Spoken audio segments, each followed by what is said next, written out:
NFL season kicks off in 12 hours in Detroit. Cowboys and Lions both desperately fighting to stay in the playoff race. Right now, both teams are on the outside looking in. Cowboys riding a 3-game winning streak. Lions not able to feast on Thanksgiving against the Packers. Let me show you exactly what it looks like in the NFC. Our analytics say if the Lions win tonight, the Cowboys are basically done. A Cowboy win tonight would give them 4 straight wins, see their playoff chances double to around 33%, and as we'll show you in a little while, their remaining schedule is favorable, so this could be the win that catapults Dallas to a serious playoff run. I've had people here tell me this week, Dan Orlovsky, they think this game itself is a good matchup for Dallas. Great. What do you think? If I was Dallas, I'd try to win Dak the MVP tonight. If I walk into Detroit and Detroit wants to play man coverage, and they do, I'm going to throw the ball 40 times. It will always start with George Pickens. He's the best receiver in football this year versus man coverage. And ever since they've acquired him, the Cowboys, I've talked about this, get into these 3-by-1 formations, 3 away from George, George at the bottom of the screen, CD at the top of the screen. If you, as a defense, want to play man coverage, Detroit plays it as much as anybody, and you want to double team George, which is what Kansas City does, bottom of the screen, they lean the safety, then you have an all-pro receiver, CeeDee Lamb, working with space against a nickel corner easy out route. Down in the red zone, George is by himself. Once again, at the bottom of the screen, I got the trips at the top. CeeDee Lamb is at the top. If you want to lean your safety once again to George Pickens' side because you don't want to play him one-on-one, then I have a tight end run down the middle of the field. You got to pay attention to Ferguson. CD, double move, touchdown. Now you get into situations where you're like, all right, we can't continue to allow the other all-pro receiver at the 3-by-1 formation to kill us. We will play George Pickens one-on-one.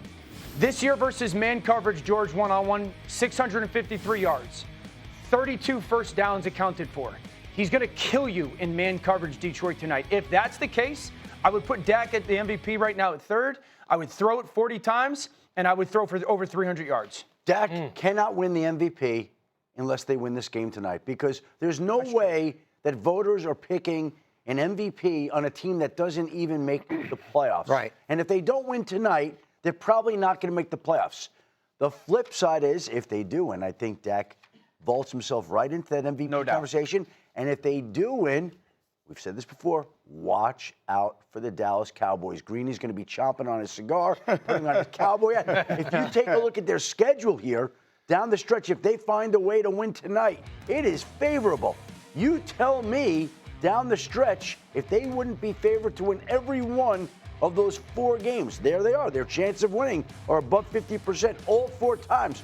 And so the Cowboys could go on one of these extended runs. This would be their 4th straight win tonight. Yes. They'd have a chance to win 7, 8 straight games. Correct. They'd have a chance to make the playoffs. If they're making the playoffs, Dak's in the MVP conversation, and they got a chance to make some noise in the postseason and get to where they haven't been in 30 years. So both sides of this I want to look at. Starting again with that offensive side as my receiver expert here. I mean, these 2 guys are the best combination in the league right now. And the Lions, to Dan's point, they want to play man coverage. Not only that, they're all banged up in their secondary. Do you expect Pickens and Lamb to go crazy tonight? I do expect them to go crazy. I do think that, yes, these receivers have played amazing, but I do have to credit Dak and what he's been able to do in that process as well. Over that 3-game stretch, 942 yards, 8 touchdowns, 2 interceptions.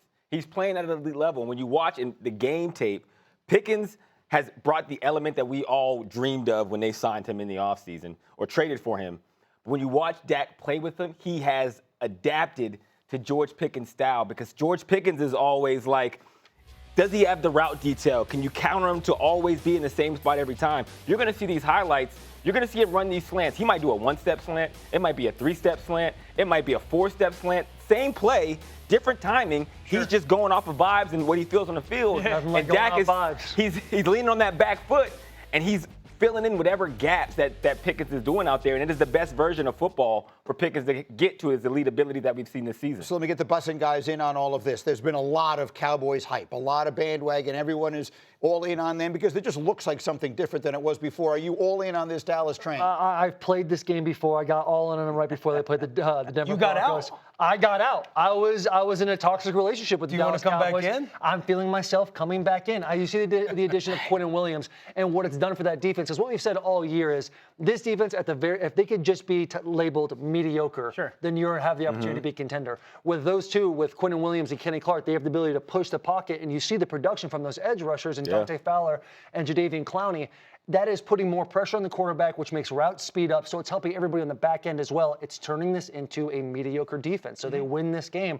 I'm absolutely, but I'm going to show me, don't tell me. I can't fully invest and get on me with the Cowboys just yet. You got to buy in. They're coming. You got to see them win in order to say they're going to win. I don't disagree, but I've been hurt too many times. Right? I'm in the notebook. Okay. What do you want? It's not that easy. You talk simple. Like Overshown and even Logan Wilson too. Like this defense, you talk about them being mediocre. They were 29th in total yards, and just being mediocre. In the last 3 games, they flipped it down to 312. In the running game, they're only giving up 69 yards per game in their last 3 games, compared to 124 throughout the season. So the defense is playing mediocre. They're playing a lot better. Everybody's communicating. They're getting after the quarterback.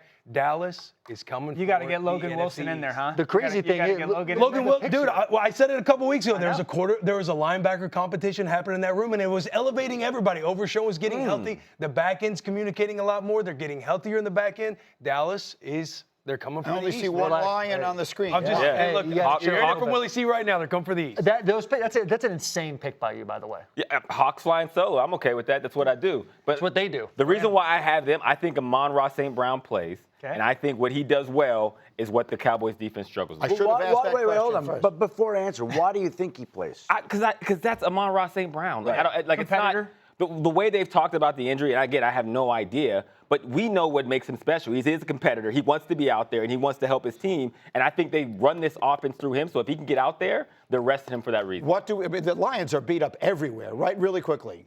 Well, they're listing him as questionable for tonight. The fact that he's listed as questionable, to me, is a win, because when he went down on Thanksgiving Day, it looked like he might not play for multiple weeks. They're saying questionable tonight. They've already ruled out their safety, Kirby Joseph. They've ruled out their tight ends. Sam Laporte is out for the year. They're banged up here at key spots. They need Amon-Ra to find a way to play tonight. No, well, we got a lot of drama as we lead up to that, and we'll have much more on that game. Back on Get Up, and every Thursday we have the Bussin Boys in our studio, and they bring in some takes with them this week. Keller, I haven't seen you in a long time. Serve me up a hot take right off the bus. I would love to sauce you up a nice little hot take, Greeny. How is this for size here? I like the Bengals beating the Bills this weekend. Stick with me here. The Bills have struggled against the run all year, so it's not going to be that usual Joe Burrow and the perimeter guys. It's, hey, let's force the run down their throat and then take shots when we need it. I see the Bengals making a big run late December. William? I love it. I love it. I want to believe in the magic that the Bengals will get back in it for the rest of the season. And again, you got Joey B going into Buffalo. Buffalo's been wildly inconsistent on defense. I love your hot take. The Bills have been terrible on defense up until this past week, and Burrow, it looked so good. Did they just fall too far behind? If 8-9 wins that division, I think the Bengals will be the most dangerous team. You're in the best division to do it. With the Ravens, Steelers, like Bengals can get back in it if they get this one against the Bills. If they win this game, they got a fighting chance. Yes. All right, Will, give me a hot take. I need to apologize. This isn't the hottest take in the world. My professionalism isn't totally there this week. But my hot take is going to be that the Texans beat the Chiefs at Arrowhead. Chiefs, once again, I've said it every week, they missed the playoffs. Now it finally gets to happen. I'm sorry for that unprofessional hot take. Now, Green, we brought this up a couple of times. Will Compton has not said this for a couple of weeks. He said this for a few years now. This is Will over and over. What was I doing last week at Thanksgiving when they lost? Celebrating with America. Kansas City Chiefs, he's been calling on their demise. I agree with him at this point. It is over for the Kansas City Chiefs. When you watch the two ends, Daniel Hunter and Will Anderson, the way their pursuit